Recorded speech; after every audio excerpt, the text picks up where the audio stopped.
পৃথিবীর সকল মায়ের সন্তানেরা যেন খুব ভালো থাকে। তো আজকে হচ্ছে নীলের উপোস, মানে মায়েরা সন্তানদের মঙ্গল কামনায় ব্রত করে।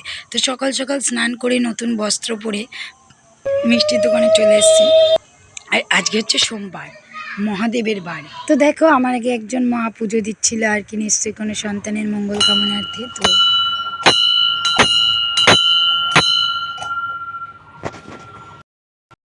এই দিনটা খুবই ভালো, আজ হচ্ছে সোমবার, মহাদেবের বার, তারপরে পড়েছে নীলের উপোস।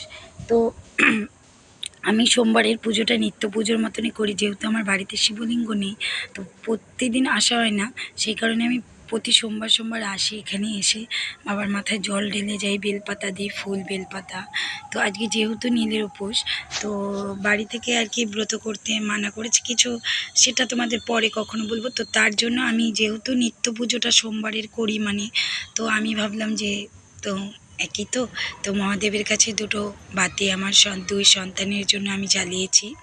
তো প্রসাদের থালায় বাড়ি থেকে থালা গ্লাস নিয়ে এসেছিলাম, জল নিয়ে এসেছিলাম বোতলে করে, তো নিয়ে এসে মহাদেবের পুজো করছি। আর একদম দেখো ফাঁকাই আছে। তো আমাদের এই মন্দিরটা কিন্তু সকালবেলা পরিষ্কার পরিচ্ছন্ন করে। তো দেখো দুই সন্তানের নামে প্রদীপও জ্বালিয়েছে, কিন্তু এটা কিন্তু সকালবেলায়। তো দেখো, তো এই যে প্রসাদও অর্পণ করে দিয়েছি। তো এই যে তো ওম ত্র্যম্বকম যজামহে সুগন্ধম পুষ্টিবর্ধনম উর্বারুকমিব বন্ধনান মৃত্যুষ্মুখীয়ম অমৃতাৎ। এটা মহামৃত্যুঞ্জয় মন্ত্র, সব বিপদ আপদ কেটে যায়। মহাদেবের এই মন্ত্র তোমরা বাড়িতেও পাঠ করতে পারো 3 বার, 7 বার, 11 বার। তো তারপরে বাড়ি এসে দেখো পুজো দিয়ে নিয়েছি। তো মোবাইলে একদমই স্পেস নেই, তো ছোটো ছোটো করে ভিডিও করেছি, সেটাই তোমাদের দিলাম। আর সন্ধ্যাবেলা দেখো আবার প্রদীপ জ্বালিয়েছিলাম বাড়িতে, আমার রাধাকৃষ্ণের সামনে, বাবা লোকনাথের সামনে, লক্ষ্মী ঠাকুরের সামনে। আর এই যে ধুনো ধরিয়ে নিচ্ছে, ধুনোর তো খুবই পবিত্র। তো বাড়ির চারদিকে দেখিয়ে নিলাম। আর এই যে বাবাইকে পড়তে দিতে যাচ্ছি সন্ধ্যাবেলায়। তারপরে এই যে এই খাবারটা,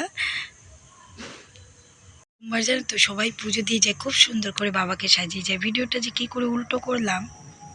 তো মহাদেব সব সন্তানকে ভালো রেখো, সবাই যেন ভালো থাকে, সবার মনস্কামনা পূর্ণ করো। আমি এখন ভগবানের কাছে তেমন কিছুই চাই না, শুধু চাই আমাকে একটু সুবুদ্ধি দাও, তোমার প্রতি ভক্তি দাও।